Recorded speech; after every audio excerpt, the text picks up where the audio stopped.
प्रिय छात्रों, हिंदी के इस शिक्षण सत्र में आपका हार्दिक स्वागत है। आज हम गद्य खंड के अंतर्गत अशोक के फूल निबंध के द्वितीय भाग का अध्ययन करेंगे। इस निबंध के लेखक आचार्य हजारी प्रसाद द्विवेदी जी शुक्लोत्तर युग के मूर्धन्य निबंधकार हैं। इनके ललित निबंधों में जहाँ इनका पांडित्य झलकता है, वहीं लोक संप्रति का भी पता चलता है। द्विवेदी जी ने अपने निबंधों में भारतीय संस्कृति को जीवंत रूप में प्रस्तुत किया है। प्रस्तुत अंश में लेखक ने प्राचीन काल में भारतीय साहित्य में जनजीवन में अशोक के महत्व को रेखांकित किया है।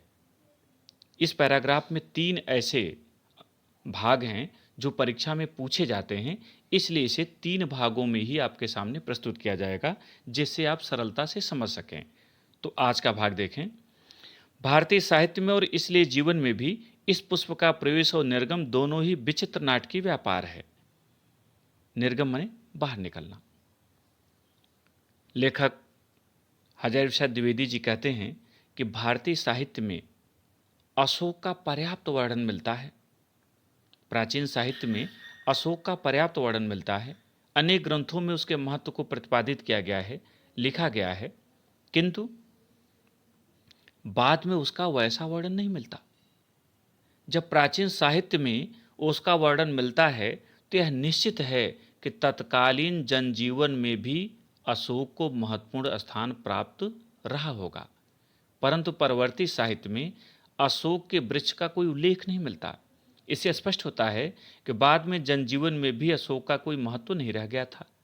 इस प्रकार साहित्य और जनजीवन दोनों में अशोक का प्रवेश करना और फिर अचानक उससे बाहर हो जाना लेखक को ठीक वैसा ही प्रतीत होता है जैसे किसी नाटक में कोई पात्र अचानक मंच पर प्रवेश करता है और फिर अचानक ही नाटक के मंच से बाहर हो जाता है। ऐसा तो कोई नहीं कह सकता कि कालिदास के पूर्व भारतवर्ष में इस पुष्प का कोई नाम ही न जानता था। लेखक आगे कहता है कि यह तो नहीं कह सकते कि कालिदास के पूर्व कोई अशोक का नाम ही नहीं जानता रहा होगा। ऐसा संभव नहीं है, क्योंकि मानव जीवन में ये चीज़ें पूर्व की हैं। इसका वर्णन करना या न करना तत्कालीन लोगों के अपने मन की उपज रही होगी। परंतु कालिदास के काव्य में यह जिस शोभा और सौकुमार का भार लेकर प्रवेश करता है, वह पहले कहाँ था?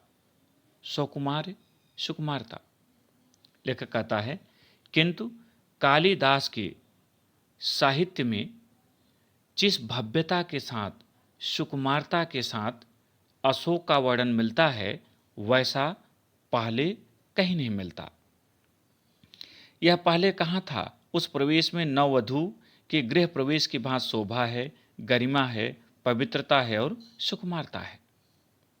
लेखक कहता है कि कालिदास ने अपने साहित्य में अशोक की जिस भव्यता का वर्णन किया है, उसे जिस गरिमा से प्रस्तुत किया है, जिस सुकुमारता से प्रस्तुत किया है, उसे देखकर ऐसा लगता है जैसे कोई नववधू अपने नए घर में प्रवेश कर रही हो। जिस प्रकार नई नवेली दुल्हन का घर में प्रथम आगमन अत्यंत गरिमापूर्ण होता है, अत्यंत ही पवित्र होता है, वैसा ही गरिमापूर्ण पवित्र सुकोमल वर्णन कालिदास ने अशोक का अपने साहित्य में किया है। फिर एकाएक मुसलमानी सल्तनत की प्रतिष्ठा के साथ साथ यह मनोहर पुष्प साहित्य के सिंहासन से चुपचाप उतार दिया गया। नाम तो लोग बाद में भी लेते थे, पर उसी प्रकार जिस प्रकार बुद्ध और विक्रमादित्य का। लेखक कहता है कि तत्पश्चात मुस्लिम शासन भारत के राज्यों में स्थापित हो गया, भारत पर मुस्लिम शासन स्थापित हो गया और इस पुष्प को राज सिंहासन से चुपचाप उतार दिया गया।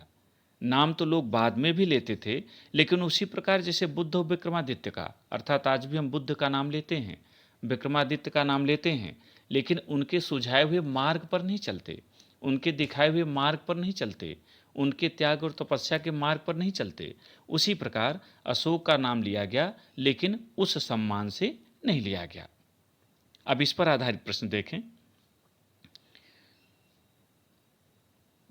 प्रस्तुत गद्यांश का शीर्षक तथा लेखक का नाम लिखिए। उत्तर, प्रस्तुत गद्यांश का शीर्षक अशोक के फूल तथा लेखक का नाम आचार्य हजारी प्रसाद द्विवेदी है।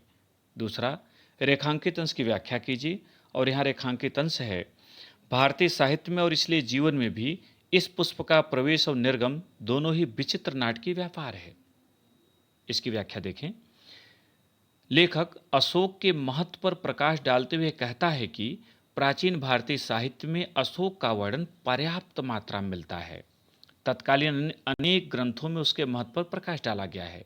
इससे सिद्ध होता है कि उस समय के जनजीवन में अशोक के वृक्ष को महत्वपूर्ण स्थान प्राप्त था, परंतु बाद के साहित्य में अशोक के वृक्ष का कोई उल्लेख नहीं मिलता।